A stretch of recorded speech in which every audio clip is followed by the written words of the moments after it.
commercial leases and purchases. Do you guys help with that kind of stuff? Absolutely. There's one point in my career, that's all I was doing. Really? I was a leasing lawyer exclusively for like 2 years pretty much. So I heard those can be extremely complicated. I remember doing the commercial course in Treb and all that. And a couple of the people there, I think, had already done a couple of commercial deals, because at the time it was you did the first 3 courses, then your license, and then the after. But they said that these leases are crazy. I think some guy was doing a lot of gas stations, and he said, like, there's no way you could put this, because, like, you know, we're putting together these 12-clause contracts and stuff like that. But they said that I've got this crazy good contract. I had it written up once, and I reuse it because all I do is, like, gas station leases or something like that. So what goes into a commercial lease? How important is it? And are they really as crazy as, like how much work is this? Like, what goes into that? It's a lot of work. It is a lot of work. Yeah. And it's somebody that has experience in it. Like, I do leases in my sleep because I've drafted, I've amended thousands of leases. Like, you know, I've been doing leases actually since I was like a young kid. Like, when I was in like grade 6, grade 7, I was like helping with lease work because my family was in property management. So I have a big advantage that way. Like, we only talk real estate at the dinner table. And like, I was writing letters to tenants in like grade 7 on a typewriter. Okay. So yeah, I have a pretty good understanding with it. Yeah. So part of the problem is that, you know, you could be the most sophisticated business person, you have great education, experience, and you've never done leasing. Yeah. And it's like brain shuts off. It's like Latin. Yeah. I remember, like, you know, working on a lease once and amending this lease and everything else, and trying to negotiate it. And then they come to me and they say, oh, by the way, I signed a 3-page letter of intent. I forgot to mention that to you. Here you go. I said, this would have been very helpful before I did all the work on this lease, because you signed this letter of intent without checking with me first, and you already agreed to a bunch of terms, including the fact that you agreed to enter into the lease no matter what, subject to reasonable changes. Oh. Right.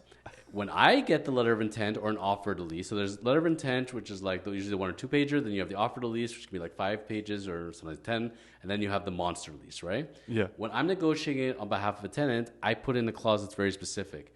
This offer, this letter of intent is subject to the tenant approving the actual lease, and if we can't come to terms of the lease, this document is void. Have a nice day. Yeah. So, but when you sign a 3-page piece of paper, and you're committing to the 60-page document without even having seen it, not the best thing in the world. No. So if you have to always, and I tell my clients this when we start working together, especially in business and leases, don't sign your name to anything before you bring it to me. It's just very simple. Know what I do for a living. Yeah. I help you sign things. I don't you either go to court or I help you sign things. Signing will, signing contracts, signing a real estate transaction. Before you're going to go put your name to something, should I get my lawyer to look at this first? Because think about it. It's what they do is they'll just sign without. It's standard. Don't worry about it. Then they bring it to me. Can you get me out of this? Oh, every time. If you just brought it to me at the beginning, this could have been solved. So from the lease standpoint of view, and this is both landlord and tenants. Yeah. There's landlords that are just going using generic leases, and it has nothing to really do with the property. Some of the clauses are even conflicting with each other, and that's a problem. Yeah. And the problem is laziness, no experience, and no foresight. Mm-hmm. It's like what I operate in is very simple. It's what can go wrong. Mm-hmm. I think about the scenarios of what can go wrong with this tenancy, and does this lease cover it sufficiently if I'm acting for the landlord or if I'm acting for the tenant. People don't think about those meat and potato things. They're like, okay, so landlord has to do this. The tenant has to do this. And what if they don't? Yeah. We're just looking at each other now. I guess we're going to mediation. Yeah. Why don't we have a clause in there that says, okay, now I can void the lease, or now you're going to pay a penalty. Whatever it is, let's think of this kind of stuff. So, yeah, leases can get really, really complicated. Mm-hmm. And the work in it is understanding your client. Are they the landlord or tenant? It's a very different creature we're crafting one. Yeah. Very rare we'll craft a lease for a tenant, but I've had it, especially when it's a bigger player. Okay. So, like, for example, if you're like Walmart and you're going to go lease a space, you're using the Walmart lease. You're not using the landlord lease. Yeah. But when Walmart and Smart Centers come, they're going to use one of their leases, but then there's going to be like 1,000 changes for it. Gotcha. And then it's being able to understand what could go wrong, what should be covered off. And one of the greatest mistakes that commercial lawyers make is they use these generic leases. I got a great precedent, and I'm just going to use it, but I don't actually read it. and I maybe negotiated some items in a different lease where I gave up some stuff, but I don't remember doing that. So now I'm going to use this horrible lease for the next person. I'm giving them a bunch of stuff which I don't remember giving. Yeah. Because we get lazy. And a lot of people get lazy, right? Yeah. And landlords don't use a lawyer. They just use the last lease. So they take the last lease, rub out the unit number, rub out the rent, rub out the name. Here you go. Yeah. You negotiate a bunch of stuff that you gave to the other tenant. Now you gave it to this new person without even them asking for it. Gotcha. That's very, very dangerous. That's a dangerous game. If you're going to use a precedent, it better be blank with all those items. Give all the options. Yeah. But wipe out the conflicting ones. You're either giving this or this. You're not giving both. So be very, very careful with that. Gotcha. Okay. So from the lens of the little guy, which I'm always looking out for, yes. Commercial real estate is scary. Mm-hmm. Is there a way, and if so, how much does this cost, for me to, say, help a seller, buyer, leaser, landlord in the commercial space, not know much, but not want to get in over my head, and maybe I go to a more senior agent and say, hey, I want to do it with you, but is there a way that I could go and say, show this commercial buyer around, and then come game time, have you build my list of clauses, tell you about the property? Is that something, is there a way to do that? How much does that cost? Is there a way for you to help them break into their commercial career? So are we talking right now about purchasing commercial properties or leasing them? I feel like leases would be more complicated, so let's do lease. Leases? Okay. Yeah. So I think it's very, very simple. So if I'm a realtor listening to this and I'm going to break into it, I'm going to help either the landlord or I'm going to help the tenant. Yeah. Either way, same item. Yeah. So you're going to prepare your RIA type format with the right schedule. Mm-hmm. I would get connected to the lawyer immediately. Yeah. And immediately. Because what will happen is we will have the schedule, which for us is usually like at least 10 pages.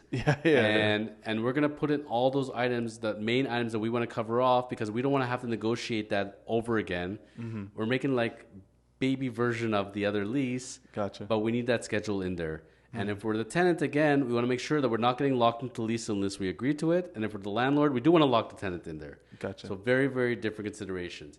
You come sit down with the lawyer and tell them, okay, so how much is it going to cost me? Well, when it comes to leasing, it's very different than buying, let's say, a residential condo unit. It's just not the same considerations because it's based on time, how much back and forth is going to be. Okay, I'm preparing you a schedule for your offer lease. Now I have to prepare the actual lease itself. But the tenant went to their lawyer, so now we're negotiating back and forth. So it really depends on the timing. Yeah. You could be spending $850. You could be spending $5,000 plus. It really depends. Most of the leases, fall in the sweet spot of $1,500, $2,000. Gotcha. But it just depends mainly that there wasn't a lot of back and forth with it. Mm-hmm. It's that at the very least with it, if and I have people, you can just take a glance at it. I'm like, yeah, it's fine. Like, what do you want me to tell you? Yeah. You want it done properly, you're going to have to spend for it. Yeah. If I'm going to take my car and I'm going to go drive to Miami, can you just take a glance at my car and let me know it's good? No, I want to know it's actually working. I don't want the car to collapse on the way to Miami. Get me all the way there. Right. Do you want your lease to collapse and they're going to come back to the lawyer? How come you didn't protect me? You just have to glance at it. Yeah, you didn't say make it hold up in court. Yeah, make a choice. You're either going to spend properly or not. Yeah. And if you're going to spend it properly, you got to, again, it comes back to what you said before as the business owner. You got to spend money to make money. Yeah. Let's say it costs you $2,000. And let's say in the negotiation of the lease, the lawyer actually saved you $5,000, $10,000. That economics works out for me well. Yeah. Plus, the shit hits the fan at some point and the landlord comes for an item. No, we negotiated that. You can't do that, landlord. You got to spend money to make money. Yeah. And that's where it also blows my mind generally. Like, people come to hire a lawyer and then, how much you charge? Oh, can you do better with it? You're buying a $2 million property and you're busting me for $50. Seriously? Yeah. If there's one person you want to keep happy, and the smart people know this, keep your lawyer happy, keep your accountant happy. Pay their bill when you know you're working well with you, and don't bust them for $50 to $100. Yeah. Because guess what? You're getting way more value out of it. When you show appreciation, people work well together. That's it. You really want to go and say, you know what? I'm going to go to another law firm. And I call it the law firm over the convenience store, But I took that from somebody else. Yeah. But bargain rates. And guess what happens? I can never reach the lawyer. Lawyer never responds back. I don't know who's signing me up. I don't hear back. Yeah. A problem came up. Now they're charging me extra all of a sudden. Yeah. It's funny, at the end of the day, you get what you pay for. Absolutely, yeah. Even with the like the photo business, like people will compete with us and like, oh, that guy will do it for 100, and then I have to explain to them, it's like we could do those terrible photos for even less than that guy because we already are very well priced for where we're at. But it just be like the easy way is you get what you pay for. Absolutely. When I put my name, I put my reputation, my firm's reputation on the chosen life.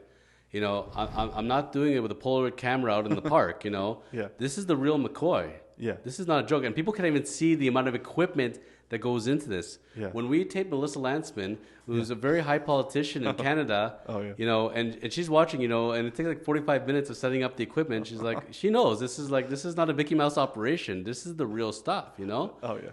If it's not, you know, if Oprah won't do it, I'm not doing it. So I figure if Oprah's going to do a podcast, I got to do it the same way or I'm not doing it at all.